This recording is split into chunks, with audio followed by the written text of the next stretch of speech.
Hello folks, welcome to OTD, also known as On the Deck, where you can get all the sports you need in 10 minutes. My name is Adam Orduna. This is my mom, Gina. He is a journalist. She's the enthusiast. I am enthusiastic because we get to follow up on something that was so fun this weekend. Yes. The Masters. It was a great Masters tournament. I think it was even a little better than last year, I felt like. I know I watched almost every stroke from all the players in this year's tournament.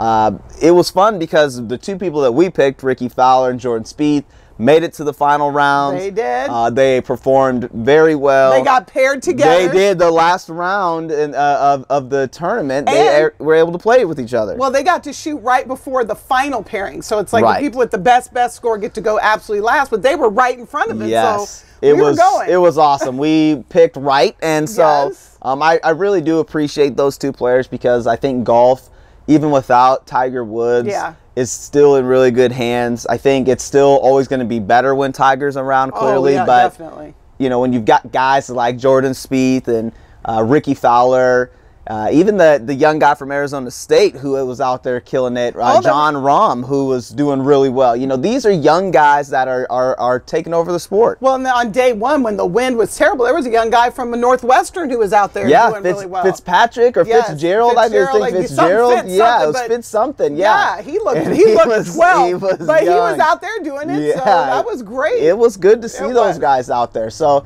that was fun. I enjoyed the tournament.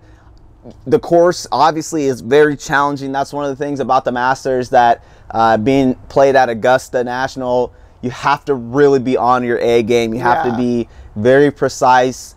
You hit your ball in the pines one time, you have to be a marksman to try to get out of there, and hopefully you can salvage that hole, because it's very easy to fall behind, and then next thing you know, you're +4 on the score chart, and so you got to really be good out there. You do. Well, let's run through who the winners were and how people finished, and then we can kind of talk about what our favorite moments were, what we liked the most. Sure. Okay. Yeah. Do you want to talk about who you liked out of this? Well, obviously I picked Jordan Spieth. Yes. To win, and he had to battle back. He had a rough first 2 days. For those of you who didn't watch the Masters, that first day was miserable. Our weather here was kind of miserable. It was just kind of that week across the country. Yes. It had rained a lot the night before. The winds were sustained. They weren't just gusting, they were sustained winds. Then on day 2, the winds had calmed down, but they would gust. Yeah. So you weren't, you'd have one hole where it was fine, the next hole the wind is just rejecting your ball in midair. It's like LeBron James slapping it off the backboard. Yes. But then by Friday or by Saturday and Sunday, it really looked gorgeous out there. But what happens, they say the greens tighten up. And how much water you have, changes how fast those balls are going to run on the green. So my boy Jordan Spieth finished 1 under. Your guy Ricky Fowler, I picked Jordan, he picked Ricky. They both finished 1 under. Finally at the end after 4 days. And then the winner was Sergio Garcia, but he was playing up against Justin Rose. And what did they finish? 9 under? Yeah, 9 under. And Justin Rose is a well-accomplished golfer. Him and Sergio fought it out to the very end. They had to basically do an overtime, if you will. Which was very cool. Yeah, they basically just replayed the 18th hole, and it's a par 4, so you don't have that many chances to correct yourself. Yeah, if you have a mistake, you really have to hope that your putting game is on, because it's going to be really tough to make up those strokes. But some of the other guys, though, that I want to talk about that have won the Masters but weren't there after the first round, Bubba Watson, who everyone loves. He's got a big club. His hit when he won in 2012 was such a great story. He had that amazing shot out of the pines that it was so memorable, and everyone likes to pick him because he's a taller, lankier guy, kind of awkward, but got a little swag to him. But he's got his own little swagger. His name is Bubba. They call him Bubba. Bubba, exactly. And he does a great job with the breast cancer awareness stuff. He plays or his choice of color for his clubs and the ball that he uses is pink. So that's really cool. He's got a lot of good stuff going on, but he really struggled that day, first day. Like you said, the winds were up to 45 mile an hour. Sustained It was really difficult. There were some shots where you didn't even have to hit the ball hard, and it would just fly all over the place. And like you said, there'd be some times where you hit the ball, and then it was getting slapped down like LeBron James coming down against the Warriors. Also, the winner from last year, Danny Willett, who really kind of won it by default, if you will, because Jordan had meltdown just on 12. couldn't get it together there on that last day.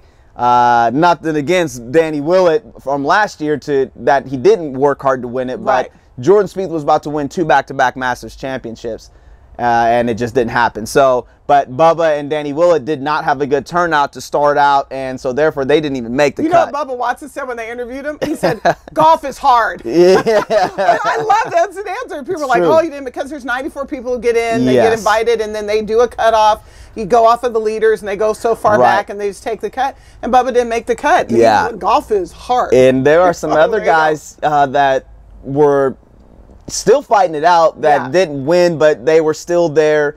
You know, Rory McIlroy was still fighting it out. His best day was really the last day. It was. He shot, made the cut, he played and amazing. He kind of was towards the back of the leaderboard throughout the tournament and was able to kind of make it to that last round, and he almost really pulled it off there at the end. He just was too far behind, but he had a good day that last day. Yeah, he finished -3. Yeah, he had a really good day. Because he was struggling. He was, he was over par. He was +1. Struggling. Ended at -3. So his last day was just really phenomenal. And I think it's kind of to the point of a lot of things. Kind of, it's a little bit of a life lesson too. It is really about how you finish. You know, it's not how you start necessarily. I mean, obviously you want to have a good start, especially when it comes to the Masters. But then it is about how you finish, because there's a lot of guys in this tournament that were just killing it, and then all of a sudden, I mean, there's names up and down the board who were killing it on day 2. Day 1, day 2, day 3 even, and then all of a sudden it's like, okay, you know, so obviously we all know about Phil Mickelson. He's a great veteran for the game, did what he could. He again, another guy that just, it's a tough course. You know, you got to really be a marksman, like I said earlier, to win this tournament. And Phil's got a jacket, so it's not like he's without, but just didn't quite have his best stuff for this round. Finished at +2. Right. Well, let's talk about favorite moments. Okay, yes. I actually have a couple. All right. There's a couple of things. I already talked about that opening ceremony, which if you want a good cry, just Google it, watch it on YouTube, you're going to bawl your eyes out. But I love the fashion of the Masters. Yes. Because like you were talking about how Bubba Watson does his pink for breast cancer awareness. Yeah. Your guy, Fowler, Ricky Fowler, played at Oklahoma State, Big 12 guy. We love that. So on the last day, he always wears something orange. Yes. He's sponsored, like you said, by Puma, which is kind of cool. We like to see that. Yep. But he came out with the bright orange pants. He did. Jordan Spieth had blue the last couple. I know this sounds like such a girl thing to be saying, but there is something to be saying, because golf used to be known for those outrageous, you know, they'd have the knickers and the plaid. And now it's like there's a little bit of a fashion statement going on in golf, and I like it. I like that. The polos are cool, and they've got nice sponsors. And so the fashion. But the number 2 part was the theatrics around Dustin. What's his last? Dustin Johnson. Yes. That was tremendous. That was almost worth the whole thing. Yeah. He's going to play. He's not. He's letting the press know. The press is thinking they're getting scooped. Oh, I think he's going to go. He's out there at the practice tees. Literally got up to the first tee to tee off. And this guy was the hands-down favorite. Yeah, he gets up there, he's the #1 golfer in the world right now. He came off of 3 championship wins, back to back to back. Does the first couple of swings, and then he's and now he's out. Oh, no. He goes into the club. Yes. That was phenomenal theater. Yeah. It really was. Well, yes. Go ahead. No, I was going to say, to me, a lot of the stuff, I love the poses. When someone hits a shot and they're just stuck with the club around their shoulders, and they're just watching or doing the up and down there. And then they're just holding it. You know, I just think that's great. Doing the mannequin challenge. Yeah, it is. You know, they hit their shot and they're just. And I just think it's hilarious because, like you said, it's the theatrics, it's the drama, and it's like, because golf's not an extremely physical game. There's not a lot of fast pace. You after you tee off. Not a huge dunk at the end of the court. You know, it's a shot, it's a clean stroke, and then you're just stuck for a few seconds just watching your ball. You know, and so I really love that about golf. It's just that you have to have some type of something, and so I definitely like that. And I do enjoy the fact that you are the moments of golf is, I love the crowds. I knew you were going to say that. I knew you were going to say that. The gallery, the galley up there is too funny. When the ball gets off the fairway and there's just people sprinting to go, Stand by the ball. Stand by the ball. I'm right here. I'm right here. And then there's an official that like straddles the ball, fighting people to get out of the way. Like, no one move. No one move. The ball's right here. You know, it's like just. And you know darn well we'd be those people. Oh my god! If we were at the Masters, we'd be chasing the ball. It's just, you know, people are running to go get to the ball. It's right here, and then it's the crowd noise. It's the crowd noise. When the ball doesn't go in the hole, it's the oh, you know, it's a whole oh. So I just love that about it, and so.